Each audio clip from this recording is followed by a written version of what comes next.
Logo pela manhã, a decisão do Flamengo de emprestar atacante por atos de indisciplina. Os dirigentes do Flamengo, pelo jeito, assim como a torcida, estão bem chateados, bem irritados com essa questão do Gonzalo Plata. O José Botto mostra que tem pulso firme, que tem comando no elenco do Flamengo, né? Todas as informações do Flamengo, já se inscreva no canal, acione o sino, deixa o like, conta com a força da nação rubro-negra pra gente crescer esse canal cada vez mais. Assista o vídeo aí, pelo menos até a metade, até o final é melhor para você entender as informações do Flamengo, porque uma coisa vai puxando a outra. A gente já começa com o assunto principal aqui. Antes, só um detalhe, o Flamengo já conheceu aí o seu terceiro adversário do Super Mundial de Clubes. O Flamengo enfrenta o Esperance da Tunísia no dia 16 de junho, depois enfrenta o Chelsea no dia 20 de junho e no dia 24 de junho enfrenta o Los Angeles FC, que seria o León, mas o León tem como dono o mesmo dono do Pachuca do México, então não pode. Aí a FIFA criou essa partida aí entre o Los Angeles FC e a América do México, no qual o Los Angeles venceu por 2-1 num jogo tecnicamente fraco, apitado aí por Ramon Abate Abel como quarto árbitro e a sua trupe, né, o Wilton Pereira Sampaio como árbitro principal, e aí você sabe como que é aquela bagunça, né? Mas enfim, uma partida vencida por 2-1 com alguns destaques individuais. Não foi tecnicamente brilhante a partida, mas alguns destaques aí, principalmente do Los Angeles FC, para o Flamengo ficar de olho. Cria do Mengão, Igor Jesus empatou a partida. Depois a América do México abriu 1-0 de pênalti. O Wilton Pereira Sampaio foi no VAR para poder marcar esse pênalti. Brian Rodrigues, craque também de bola, mas não estava inspirado não, fez 1-0 de pênalti. O Igor Jesus, volante ex-Flamengo, cria do Mengão, foi emprestado para Portugal e hoje está no Los Angeles FC, marcou e gol de empate no finalzinho da partida, que levou o jogo para provocação. E aí surgiu alguns nomes importantes, né, que o Flamengo também precisa ficar de olho. Não é aquela equipe coletiva brilhante, mas alguns jogadores merecem destaques, como é o volante Igor Jesus. Desde a época do Flamengo a gente já via qualidade nesse jogador, né? Foi vendido, o Flamengo vendeu até que barato, não foi aquela venda extraordinária, mas é um jogador que o Flamengo, cria do Flamengo, jogou bem pra caramba também. E aí, depois do empate, né, teve o empate do Igor Jesus, na prorrogação, o Denis Bongá. O Flamengo precisa ficar de olho nesse jogador, porque tem números incríveis, e a torcida do Flamengo já vai daquele jeito, né?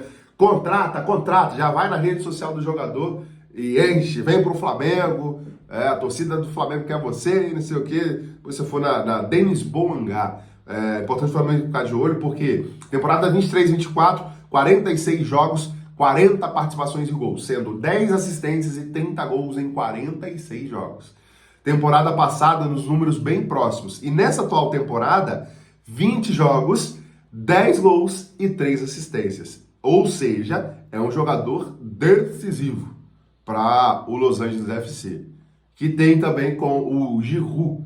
Tem o Giroud como uma das estrelas aí. É banco nesse time, pelo jeito, pelo que eu percebi. Mas o Flamengo tem que ficar ligado aí nos destaques individuais do Los Angeles FC. Acho o Los Angeles FC, não tenho certeza, que o Los Angeles FC acaba que é melhor do que o León, né? Do que seria o León no grupo do Flamengo. Enfim, temos aqui a situação do Gonzalo Plata, tá? O Flamengo toma decisão sobre o Plata e multa após episódio com seleção equatoriana não ocorrerá. O Vene Casagrande trouxe aqui a seguinte situação: Gonzalo Plata não será multado pelo Flamengo, o contrato impede que isso seja feito pela equipe carioca. Entretanto, a situação do jogador não ficou apenas no tópico de uma punição financeira. A princípio, o Plata recebeu uma chamada de atenção nos bastidores, completou o Vene Casagrande, o Botto mostrando que ele tem pulso firme, né? Vem cá, garoto, ó, aqui é Flamengo, meu irmão, eu tô aqui há 6 meses, você tá primeiro que eu, mas isso aqui é Mengão, tá? Isso aqui é Mengão. O José Botto deu uma chamada, uma puxada de orelha, baixa sua bolinha aí, porque isso aqui é Flamengo. Então fica de boa aí, né? O que você achou dessa situação aí envolvendo o Plata? E aí muita gente falando, o Flamengo emprestou atacante, é o Gonzalo Plata, não sei o quê. Gente, ontem eu trouxe essa informação aqui, e muita gente com essa dúvida. O Flamengo empresta atacante para o Paysandu. Não é o Plata, obviamente, porque o Plata custou uma nota para o Flamengo, milhões para o Flamengo. Não vai emprestar ele para o Paysandu, com todo o respeito, que está na zona da Série B. O Flamengo emprestou o Peterson, cria do Flamengo, que inclusive é a 4ª vez que o Peterson é emprestado. Ele foi para Portugal, indisciplina, voltou. Foi para o Atlético Paranaense, indisciplina, o Atlético não quis mais. Foi para o Juventude e atos de indisciplina, jogando a Série A, cara. Aos 22 anos, o Peterson arrumando uma quizumba dessa nos clubes.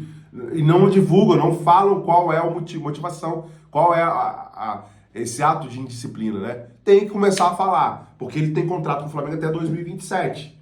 Não dá para ficar, né, se desvalorizando assim, arrumando atos de indisciplina, até porque o Flamengo tem ele com contrato. Né? O Flamengo acaba que empresta porque não vai ser utilizado no Flamengo. 22 anos, tem um futuro, teria ou tem, não sei, um futuro promissor, mas pelo jeito não quer saber de futebol. O Flamengo prepara oferta por Matheus Gonçalves. O Flamengo avalia aí. O Flamengo prepara oferta, é mole, né? O Brighton da Inglaterra prepara oferta por Gonçalves. O Flamengo avalia a venda por 10 milhões de euros, 54 milhões de reais na cotação. E outros clubes da Inglaterra também estão interessados aí no Matheus Gonçalves, né? E aí surgem nomes como Fernandoy, da Holanda, no caso é da Holanda, né? E tem outros clubes da Inglaterra que não foi revelado. E o Cruzeiro, interesse, mas acho que não vai mais. O Red Bull Bragantino, o Santos também estão sondando a situação do jogador. O Flamengo tem preferência por vender o Matheus Gonçalves do que emprestar, porque já emprestou ele algumas vezes, 2 vezes se eu não me engano, e não quer emprestar mais, quer vender, a preferência é de venda, tá? Talvez um empréstimo para fora, mas com opção ou obrigação de compra, dependendo de metas. Bom, o Rossi defende nova regra e comemora boa fase no Flamengo, né? Um dos melhores goleiros do futebol brasileiro hoje, o Rossi, passando uma segurança absurda aos 29 anos. Ele defende a regra dos 8 segundos, né? Ele falou o seguinte: interfere no trabalho, mas acho que é uma regra que faz sentido. Muitas vezes estamos perdendo e temos que acelerar o jogo. Tinha goleiros que ficavam quase 1 minuto com a bola na mão. O Rossi já fez isso algumas vezes, né? Então é o tempo que se perde de um jogo para tentar buscar um empate, uma virada, tudo isso. Acho que é uma regra que foi uma boa escolha para acelerar o jogo e não perder mais tempo como se perdia antes, disse o Rossi. Ele falou o seguinte: parece que eu não percebo, mas dentro de campo posso perceber. Agradecer o apoio do torcedor que vai ao Maracanã, ao torcedor que de repente não consegue ir aos jogos, mas fica mandando forças desde sua casa. Talvez também é um pouco difícil, depois de tanto tempo sem o Flamengo ter um goleiro estrangeiro, chegar e romper essa barreira. Hoje em dia, para perceber que com o tempo isso vai mudando. O torcedor hoje tem mais confiança em mim e eu também neles, né? Ele falando sobre um dia se tornar ídolo. Alguns estão falando o Rossi candidato a ídolo, outros já falam, o Rossi já é ídolo. Eu quero saber a sua opinião. Acho o Rossi um excelente goleiro, tá? Uma fase incrível, tem tudo, tem potencial para se tornar ídolo do Flamengo, sim. Mas tem que conquistar mais, né? Tem que conquistar mais. Liderança, pelo jeito, ele tem. Liderança é um cara que parece que acredito que é um futuro capitão do Flamengo aí, tem grande chance, dependendo do Jefferson aí, obviamente, mas o Rossi tem que se mostrado ser um líder nato. Bom, ontem começou a rodada do Campeonato Brasileiro, a 11ª, e o Bragantino venceu o Vasco, rapaz.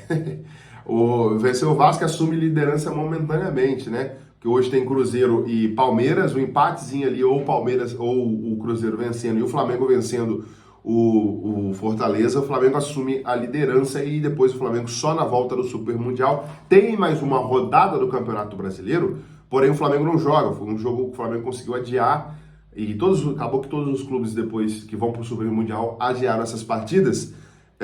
Mas aí o Flamengo pode ir nesse momento para o Super Mundial sendo líder, mas ainda tem uma outra rodada onde o Bragantino joga mais uma vez. Se vencer essa partida, o Bragantino que vai estar na liderança, né? Porque vai ter um jogo a mais.